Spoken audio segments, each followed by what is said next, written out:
नमस्कार दोस्तों। ये शारदीय नवरात्रे अपनी पूर्णता की ओर हैं और दोस्तों इस नौ दुर्गे में नवरात्रे में हमने एक बहुत ऊंची उड़ान लगाई है, बड़ी लंबी छलांग लगाई है। लोगों को, सब मित्रों को, सब समाज को कोशिश की है बताने की क्या क्या है। तो अब एक बार तो छलांग लग चुकी है। इस छलांग को लगने के बाद जो कूदने का क्रम है उसे बनाए रखना चाहिए और उसको बनाए रखने के लिए ठीक है, इस नवरात्रे में जो काम किया है उतना काम नहीं कर सकते, उतना जप नहीं कर सकते, उतना पूजा पाठ नहीं कर सकते, लेकिन कुछ तो पकड़ सकते हैं। उस कुछ में छोटे में अपनी एक आप अपने आप को तय करते हो कि मैं इतना 5 मिनट 7 मिनट 10 मिनट का एक समय दे सकता हूं, कब दे सकते हैं। तो दुर्गा सप्तशती और सप्तशती के छोटे हिस्से में दुर्गा सप्तश्लोकी, इसको हम थोड़ा सा पढ़ सकते हैं। जो देवी की कृपा है, प्रकृति का जो स्त्री रूप है, उसकी हमारे ऊपर जो कृपा है उसको हमने कितना प्राप्त किया। और मैं मानता हूं इसमें कि शुरुआत तो की है, शुरुआत तो हुई है। दोस्तों जो सनातन का उभार है इस देश में, जो नई सत्ता जो आई है 2014 के बाद, उस सत्ता का कहीं ना कहीं प्रभाव शायद जनमानस पर है। और अभी कल की बात है, मैं एक छोटा सा इंसिडेंट बता दूं। गाजियाबाद का एक कॉलेज है ABS, उसमें जय श्री राम बोलने पर एक छात्र को डांट लग गई। देखो दोस्तों, सनातन के उभार की स्थिति देखो। स्वतः स्फुरित एक जनमानस में आक्रोश, और ये हो रहा है आजकल। मैं तो मानता हूं इसमें दोस्तों कि जो जनमानस में जागरण हो रहा है ना सनातन के प्रति, भाई राम तो इस देश की आत्मा है। उस आत्मा को आप ऐसा कैसे कह सकते हैं कि डेरोगेटरी है? उसका नाम ये कैसे कहा जा सकता है कि वो नाम गलत है? उस नाम को बोलकर हम दूसरे को उकसा रहे हैं। अरे दोस्तों, जो एक व्यक्ति की अंतिम यात्रा है ना, उसमें भी राम नाम सत्य है, शब्द का इस्तेमाल है। तो मैं ऐसे ही बात बोल रहा था। बात तो दुर्गा सप्तशती और देवी के ऊपर करनी है। एक छोटी सी बात अचानक से याद आई।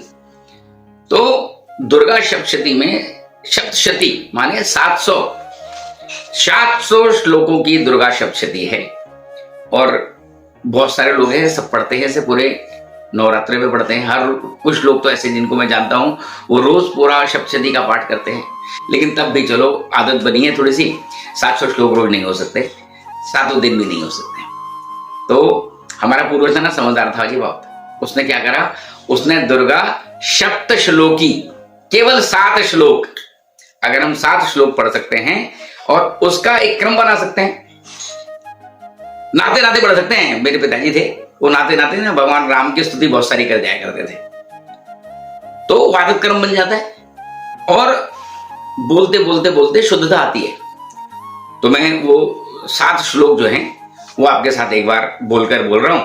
ओम ज्ञानिनामपि चेतांसी देवी भगवती हिसा बालदा कृष्ण मोह महामाया प्रयच्छति दुर्गे स्मृता हर्षि भीतम शेष जंतो स्वस्थै स्मृता मतिमतीव शुभम ददासी दारिद्र दुख भय हारणी का त्वदन्या सर्वोपकार करणाय सदार्थ चित्ता सर्वमंगल मांगल्ये शिवे सर्वार्थ साधिके शरण्ये त्र्यंबके गौरी नारायणी नमोस्तुते शरणागत दीनार्थ परित्राण परायणे सर्वस्यते हरे देवी नारायणी नमोस्तुते सर्वस्वरूपे सर्वेशे सर्वशक्ति समन्विते भयविस्त्राहिनो देवी दुर्गे देवी नमोस्तुते रोगान शेषान पहंसि तुष्टा रुष्टा तु कामान सकलान अभीष्टान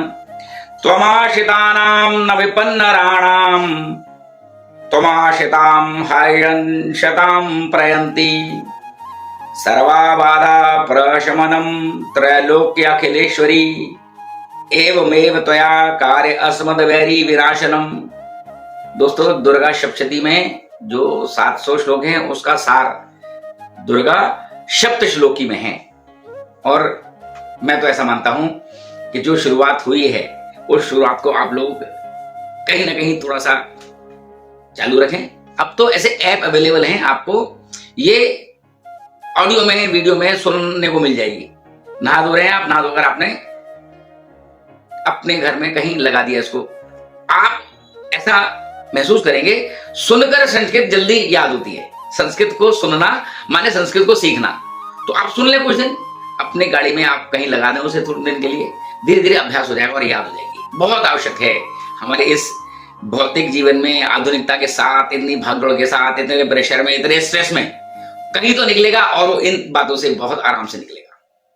दोस्तों एक और बात, मैं इसमें एक और बात जोड़ना चाह रहा हूं। जो दुर्गा सप्तशती में देवी कवच एक पूरा श्लोक है जी, उसमें आज के इस समय में जब हम अपनी आजीविका कमाने के लिए घर से निकलते हैं और मोटरसाइकिल पर, कार में अलग अलग तरह से कम्यूट करते हैं, आना जाना करते हैं, उस समय पर हमारा शरीर उसकी देवता रक्षा कैसे कर सकता है? हाँ, हम एक्सपर्ट हैं गाड़ी चलाने के, हम मेट्रो में जा रहे हैं, लेकिन सामने वाले को तो पता नहीं ना किस तरह से चला रहा है वो, और सड़क पर चलते हुए सामने वाले ने हमें, उसकी गलती से हम बिना बात में फंस जाते हैं। सैकड़ों हजारों केस हैं लगातार सबकी जानकारी में। तो इसमें देवी कवच हमारे शरीर की रक्षा करता है और पूरे शरीर में, पैर की उंगलियों के नखून से लेकर हमारे सिर के बाल तक जितना शरीर दिख रहा है, जितने हिस्से दिख रहे हैं वो तो है ही, इसके अलावा जो हमारे शरीर में जो दिखाई नहीं दे रहा उसको एंडोक्राइनल ग्लैंड्स कहते हैं। अंतःस्रावी ग्रंथियां हैं हमारे शरीर में। हमारे शरीर में बहुत सारे ऐसे अंग हैं जो हमें दिख नहीं रहे हैं, लेकिन दुर्गा कवच में वो सारे अंगों की रक्षा के लिए एक एक देवी का नाम है। दोस्तों बड़ा अद्भुत है, उसमें आप उसको हिंदी में पढ़ सकते हैं। और देखो जीवन से जुड़ा कुछ नहीं है, अपने जीवन की रक्षा के लिए 15 दिन में, महीने भर में एक बार पढ़ें। और मॉडर्न डे टाइम है आज की डेट में, तो सब अवेलेबल है ऑनलाइन, यूट्यूब पर अवेलेबल है। दुर्गा कवच, दुर्गा सप्तशती वाला दुर्गा कवच, आप उसे बजाना शुरू कर दें। जैसे जैसे आप सुनेंगे उसका अभ्यास पड़ता चला जाएगा। देवी के कवच में हमारे पूरे शरीर की रक्षा है। हम घर से बाहर निकल रहे हैं तो हमारी रक्षा की जाती है। दोस्तों हमारा सनातन तो इतना आगे तक जाता है कि जब व्यक्ति की मृत्यु हो गई और उसकी आत्मा निकल रही है उसके शरीर से, तो काल्पनिक बात नहीं कर रहा मैं, तो उसकी आत्मा कैसे एक सदलोक में जाएगी, उस सदलोक में आत्मा निकलकर चली जाए तो लोग खड़े हैं। मैं किसी एक संत की पिछले दिनों बात सुन रहा था कि जब प्राण निकलते हैं ना, तो उस प्राण निकलने में ऐसा कहा जाता है कि मलमूत्र उस व्यक्ति का निकल जाता है प्राण निकलने से जस्ट पहले। तो वो क्यों निकल गया भाई, ऐसा क्या हुआ? प्राण निकलने से पहले मलमूत्र त्याग देता है व्यक्ति, त्याग उससे उसके शरीर से निकलता है। तो वो जो यमराज के दूत लेके आ रहे हैं ना जी, वो बड़ी हिंसक प्रवृत्ति के हैं और उनका शरीर, उनका जो रूप है वो सामान्य थोड़ी है। तो ऐसा कहते हैं जो शरीर का सूक्ष्म रूप बाहर निकल रहा है आत्मरूपी, उसको देख के डर जाता है। उस समय पर भगवत नाम हमारी रक्षा करता है। लोग कहते हैं जी क्या होगा पूजा पाठ करने से? तो अंतिम समय ना, अंतिम 4-5 घड़ियां जब शरीर से, हमारे शरीर से जीवात्मा निकल रही है और वो उसे यमदूत देख रहे हैं, तो उस यमदूतों को भी, उस यमदूतों के देखने के प्रभाव को भी ये देवी का कवच ठीक करता है। देवी के कवच में इतनी शक्ति है। तो दोस्तों इस वर्ष हमने शुरुआत की है, हमारे चैनल के लोगों ने, जिन्होंने मुझे यहां आमंत्रित किया है, उन्होंने मुझे कहा है, और उस दृष्टि से हमने जब नई बात शुरू की है ना, तो इसको बनाए रखना चाहिए। आगे भी, आगे के जीवन में भी, आगे के समय में भी ये देवी का रूप किस तरह से हमारे जीवन को सार्थकता देता है, इसके लिए मैं आप सबको शुभकामनाएं देता हूं। बहुत बहुत शुभकामनाएं। धन्यवाद।